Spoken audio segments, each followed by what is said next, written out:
शिवसेना नेता संजय राउत अपने बयानों के जरिए सुर्खियों में रहते हैं। एक बार फिर उन्होंने केंद्र में सत्ताधारी बीजेपी पर निशाना साधा।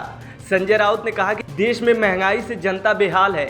देश का सबसे बड़ा मुद्दा महंगाई है, जिस पर बात होनी चाहिए, लेकिन प्रधानमंत्री मोदी न तो इस पर बात कर रहे हैं और ना ही वित्त मंत्री इस पर कुछ बोलने को तैयार हैं। महाराष्ट्र में बीजेपी के नेता भी महंगाई के मुद्दे पर कुछ भी बोलने से बच रहे हैं। इसके साथ ही संजय राउत ने महाराष्ट्र और पंजाब पुलिस के बहाने भी केंद्र सरकार पर निशाना साधा। उन्होंने कहा कि बीजेपी नेताओं को सिर्फ पंजाब और महाराष्ट्र की पुलिस की चिंता है, वो क्या कर रही है। साथ ही उन्होंने कहा कि केंद्र सरकार को रूस यूक्रेन पर बात करने की ज़रूरत नहीं है, वो दोनों देश अपना देख लेंगे। सुनिए और क्या कुछ कहा उन्होंने। देखो, इस देश की सबसे बड़ी समस्या महंगाई है, लेकिन देश का एक भी प्रमुख नेता सत्ताधारी पार्टी का ना प्रधानमंत्री महंगाई पर बोल रहे, ना इस देश की वित्त मंत्री महंगाई पर बोल रहे, ना महाराष्ट्र के कोई प्रमुख बीजेपी के नेता बोल रहे, ना देश के नेता बोल रहे। उनके मुद्दे कोई अलग ही है। पंजाब के पुलिस क्या कर रहे, महाराष्ट्र के पुलिस क्या कर रहे हैं। अरे भाई, महंगाई पर बोलो। आज सिलेंडर के दाम कितने बढ़ गए हैं,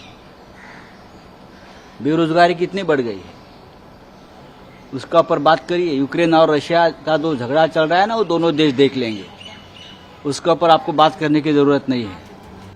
महाराष्ट्र में लाउडस्पीकर विवाद को लेकर संजय राउत ने मनसे पर निशाना साधा और कहा कि लाउडस्पीकर का मुद्दा अब समाप्त हो चुका है, कानून के मुताबिक काम किया जा रहा है। लाउडस्पीकर के मुद्दे पर पूरे देश में एक समान नीति बनाई जानी चाहिए। मनसे प्रमुख राज ठाकरे पर निशाना साधते हुए उन्होंने कहा कि लाउडस्पीकर के मुद्दे की वजह से सबसे ज़्यादा नाराजगी हिंदू समाज को है। हिंदू समाज में फूट डालने की कोशिश की जा रही है। कुछ लोग हैं जो माहौल खराब करने की कोशिश कर रहे हैं, लेकिन महाराष्ट्र में शांति है। महाराष्ट्र में आपने देखा होगा, शांतता है, कहाँ झगड़ा नहीं है, कहीं संघर्ष नहीं है, किसी समुदाय में झड़प नहीं है, सब कुछ ठीक ठाक है। कुछ लोग माहौल खराब करने की कोशिश कर रहे थे, लेकिन महाराष्ट्र की जनता ने, सभी जाति के सभी धर्मों के लोगों ने उनको करारा जवाब दिया है। तो ये नहीं चलेगा, न देश में चलेगा। जरूर एक नीति बननी चाहिए। हमने पहले भी कहा है इस बारे में, पूरे देश के लिए एक नीति होनी चाहिए, और मुझे लगता है अब सरकार को करना पड़ेगा।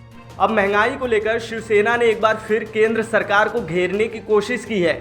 देश में लगातार बढ़ रही डीजल, पेट्रोल और रसोई गैस की कीमतों को लेकर तमाम विपक्षी दल सरकार पर सवाल उठा रहे हैं।